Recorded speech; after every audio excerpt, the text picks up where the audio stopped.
नमस्कार दोस्तों, आपके अपने चैनल प्योरिटी ऑफ लाइफ में मैं नीलम शुक्ला आपका बहुत बहुत स्वागत करती हूँ। दोस्तों, छठ महापर्व दिवाली के बाद सबसे अधिक धूमधाम छठ महापर्व की होती है और छठ महापर्व की तैयारियां महीनों पहले से ही व्रती शुरू कर देते हैं। छठ पर्व और छठ पूजा जो है वो कार्तिक शुक्ल पक्ष की षष्ठी तिथि को मनाया जाने वाला एक बहुत ही लोकप्रिय लोक पर्व है। इसे सूर्य षष्ठी के नाम से भी जाना जाता है। दोस्तों, ये जो पर्व है छठ का महापर्व दिवाली के 6 दिन बाद मनाया जाता है। ये पर्व मुख्य रूप से उत्तर भारत के राज्य जैसे बिहार, झारखंड और पूर्वी उत्तर प्रदेश में बहुत ही धूमधाम से मनाया जाता है। लेकिन अभी कुछ समय से इस व्रत की पहचान जो है देश विदेश हर जगह है और हर जगह ये त्यौहार उतने ही धूमधाम से मनाया जाता है। दोस्तों, छठ महापर्व में सूर्य देव और छठी माता की पूजा की जाती है, उनको अर्घ्य देने का विधान है। तो आज की वीडियो में मैं आपसे बताने वाली हूँ कि छठ महापर्व की शुरुआत कब से हो रही है, छठ का जो नहाय खाए है वो किस दिन है, खरना हमें किस दिन करना है और मुख्य व्रत का अर्घ्य का समय क्या होगा, छठ महापर्व का समापन कब हो रहा है। ये सभी बातें मैं आपको वीडियो में शेयर करने वाली हूँ। लेकिन इससे पहले जानते हैं कि छठ महापर्व की शुरुआत कब से हुई और पौराणिक कथा क्या है छठ महापर्व की। दोस्तों, छठ पर छठी माता की पूजा की जाती है और सूर्यदेव की पूजा की जाती है।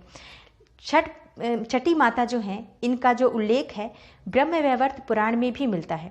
एक कथा के अनुसार प्रथम मनु स्वयंभू के पुत्र राजा प्रियव्रत को कोई संतान नहीं थी। इस वजह से वे बहुत दुखी रहते थे। महर्षि कश्यप ने राजा से पुत्र प्राप्ति के लिए यज्ञ करने को कहा। महर्षि की आज्ञा के अनुसार राजा ने यज्ञ करवाया। इसके बाद महारानी मालिनी ने एक पुत्र को जन्म दिया, लेकिन दुर्भाग्य से वो शिशु जो है वो मृत पैदा हुआ।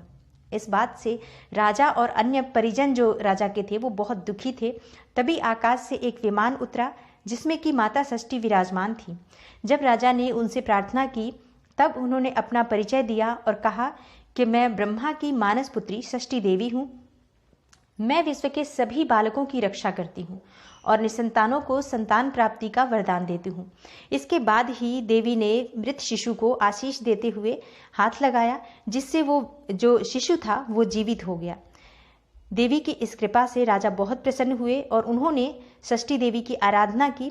दोस्तों, ऐसी मान्यता है कि इसके बाद ही धीरे धीरे छठ महापर्व का और छठी माता की पूजा का प्रचार प्रसार हुआ और तब से छठ माता की पूजा की जाती है। दोस्तों, जो छठ का उत्सव है इसे मनाने से संतानों की रक्षा होती है, निसंतानों को संतान की प्राप्ति होती है, सुख समृद्धि की प्राप्ति होती है, धन वैभव की प्राप्ति होती है। छठी मैया जो है घर को सुखी समृद्धि होने का आशीर्वाद देती हैं, वंश वृद्धि का आशीर्वाद देती हैं। इसलिए बहुत ही धूमधाम से छठ महापर्व मनाया जाता है और हर व्यक्ति जो व्रती होते हैं बहुत ही कड़े नियमों का पालन करते हुए इस व्रत को करते हैं। बहुत शुद्ध और सात्विक रहकर यह व्रत किया जाता है। दोस्तों, छठ पूजा का जो उत्सव है 4 दिन तक चलने वाला एक लोक पर्व है। यह 4 दिवसीय उत्सव है जिसकी शुरुआत कार्तिक शुक्ल की चतुर्थी तिथि से होती है और कार्तिक शुक्ल पक्ष की सप्तमी तिथि को इस पर्व का समापन हो जाता है, जिसमें कि जो पहला दिन होता है वो नहाय खाए का होता है, जो कि चतुर्थी तिथि को होता है। ये छठ का पहला दिन है। नहाय खाए मतलब कि इस दिन स्नान के बाद घर की साफ सफाई की जाती है और पूरी तरह से सात्विक और शाकाहार भोजन इस दिन से व्रती जो है व्रती और उसके परिवार के जितने भी सदस्य होते हैं वो पूरी तरह से शाकाहार और सात्विक भोजन ही ग्रहण करते हैं। घर में साफ सफाई का विशेष ध्यान रखा जाता है। इस दिन जो व्रती होता है वो स्नान करने के बाद साफ सुथरे स्वच्छ वस्त्र धारण करके, नए वस्त्र धारण करके भोजन ग्रहण करते हैं। भोजन में मुख्य रूप से कद्दू की सब्जी होती है और चावल होता है, जिसका ग्रहण नहाय खाए के दिन किया जाता है। उसके बाद दूसरा दिन होता है खरना का दिन। खरना का मतलब होता है पूरे दिन निर्जल व्रत का, मतलब पूरे दिन जो व्रती होता है वो एकदम एक बूंद भी पानी की ग्रहण नहीं करते हैं। निर्जल रहकर शाम तक यह व्रत किया जाता है और संध्या के समय गुड़ की खीर बनती है, रोटी बनती है और इसी को व्रती भी ग्रहण करता है और उसके परिवार के जो सदस्य होते हैं प्रसाद के स्वरूप वो भी इसको ग्रहण करते हैं। फलों का सेवन जो है वो व्रती कर सकता है। उसके बाद अगला दिन होता है तीसरा दिन, जो कि कार्तिक शुक्ल पक्ष की जो षष्ठी तिथि होती है और इस दिन मुख्य व्रत होता है जिस दिन की भगवान सूर्यदेव को अर्घ्य दिया जाता है। तो शाम के समय बांस की टोकरी में फलों को सजाया जाता है और प्रसाद बनाया जाता है छठी माता के लिए, जिसमें कि ठेकुआ जो है वो मेन प्रसाद होता है, मुख्य प्रसाद होता है, जिसे कि गुड़ और आटे और देसी घी से बनाया जाता है। शुद्ध देसी घी से इसका प्रसाद बनता है। चावल के लड्डू बनाए जाते हैं और जो जितने भी सीजनल फ्रूट्स जो होते हैं वो माता रानी को चढ़ाने के लिए, छठी माता को चढ़ाने के लिए उस बांस की टोकरी में रखा जाता है। और उसके बाद परिवार के जो सदस्य हैं व्रती के साथ ही जहाँ पर माता की पूजा होती है छठ माता की, वहाँ पर जाते हैं, जो कि सरोवर का किनारा होता है या तालाब होता है, या जिनके पास ये सुविधा है कि गंगा नदी का किनारा है तो लोग गंगा नदी पर जाकर भी गंगा में अर्घ्य देते हैं, गंगा में खड़े होकर। इस तरह से शाम के समय इस अर्घ्य को दिया जाता है। सूप में भरकर वो प्रसाद जो है वो छठी माता की पूजा की जाती है और भगवान को, सूर्यदेव को कच्चे दूध से अर्घ्य दिया जाता है। सूर्यदेव की उपासना के बाद रात्रि में छठी माता के गीत गाए जाते हैं, घाट पर भी छठी माता के गीत गाए जाते हैं और कथा सुनी जाती है। अगला दिन जो होता है चौथा दिन, जो कि व्रत का समापन का दिन होता है, जो कि सुबह के समय सूर्यदेव को अर्घ्य दिया जाता है। इस दिन सुबह सूर्योदय से पहले ही नदी के घाट पर पहुंच जाते हैं जो व्रती हैं और उनके परिवार के जो सदस्य हैं, और उसके बाद पूजा के बाद उगते हुए सूर्य को अर्घ्य दिया जाता है। जो शाम को अर्घ्य दिया जाता है वो डूबते हुए सूर्य को अर्घ्य दिया जाता है, और सुबह का जो समापन का व्रत होता है, व्रत का समापन जो होता है उसे उगते हुए सूर्य को अर्घ्य देने के बाद किया जाता है। इसके बाद छठ माता से संतान की रक्षा के लिए, अपने पूरे परिवार की रक्षा के लिए, घर में सुख शांति के लिए, समृद्धि के लिए प्रार्थना की जाती है। व्रत में कोई भूल चूक हो इसके लिए क्षमा प्रार्थना की जाती है।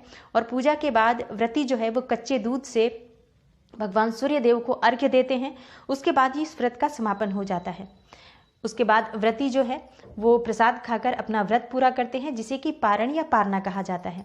दोस्तों, छठ पूजा का बहुत ही विशेष महत्व है।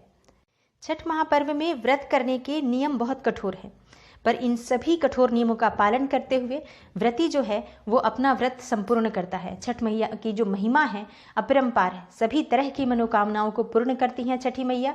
दोस्तों, इस बार साल 2020 में छठ का ये महापर्व कब से शुरू हो रहा है? दोस्तों, नहाय खाई का जो पहला दिन है वो 18 नवंबर को है, बुधवार है। इस दिन नहाय खाई करना है। अगला दिन खरना है, जिस दिन की निर्जल व्रत रहना है, 19 नवंबर गुरुवार को है। 20 नवंबर शुक्रवार, इस दिन शाम का अर्घ्य होगा, और शाम का अर्घ्य का समय है, सूर्यास्त के जो समय हम अर्घ्य देते हैं उसका समय है 5:25 पर। 21 नवंबर दिन शनिवार, जो व्रत का समापन का दिन है, इसमें सूर्योदय के समय अर्घ्य देना है, और सूर्योदय के अर्घ्य का जो शुभ समय है वो 6:48 तक है।